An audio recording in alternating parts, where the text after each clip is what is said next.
Mamong maglaro itong rookie ng Lakers si Jalen Hood-Schifino, pinaulan na ng 3 ang kalaban, 38 points ang in-score sa South Bay Lakers.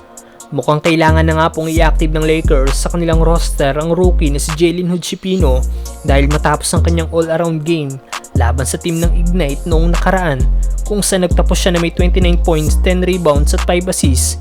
Kahapon solid game na naman nga po ang ginawa ni JHS dahil nagtala nga po ito ng solid 38 points, 4 rebounds at 3 assists, shooting 5 of 8 sa 3-point area laban sa Austin Spurs. Magandang numero ang ipinapakita ng Lakers rookie sa G-League dahil nag-average ito ng 20.1 points, 4.4 rebounds at 6 assists per game. Naikumpara pa nga po ang Lakers rookie sa 2 times All-Star na si Pascal Siakam na halos same numbers ang ginawa noong rookie season nito sa G-League. Narito ang ilan sa naging highlights ni Jalen Hood-Schifino laban sa Austin Spurs. Ganda ng assist ng Lakers rookie sa kanyang teammate matapos na maiwang open ito na pumukol ng isang tres.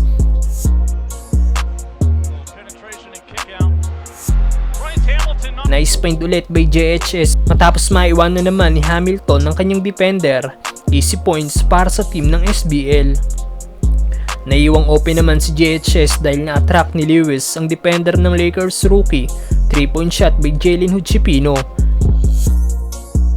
Ganda naman ng deflection na ginawa ni JHS kaya turnover ang inabot ng AS. Nagpakita naman ng kanyang handles ang Lakers rookie at tinirahan lang ang kanyang defender. Nating batnet naman ang back-to-back 3-point shot ni Jalen Hood-Schifino.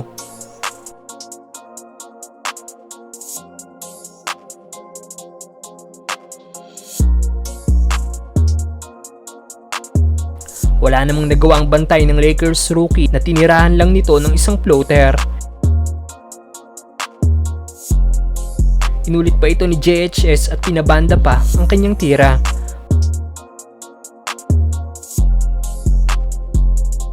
Pasok din ang high arcing 3 ng Lakers rookie. Madaming Lakers fans ang nagkomento sa laro ni JHS. May isa nagkomento na isang strong physical daw si JHS at siguradong magiging special daw ito. Ayon naman sa isang fan, si JHS at Max Christie daw ay magiging top 5 backcourt ng liga sa hinaharap. May nagsabi naman na dapat daw talagang bigyan ng playing time si JHS para mapatunayan nito ang kanyang sarili. Sapat na daw ang nakita niya at wag na itong ibangko gaya ng ginawa kay Max Christie. Napaka-special daw ng Lakers rookie.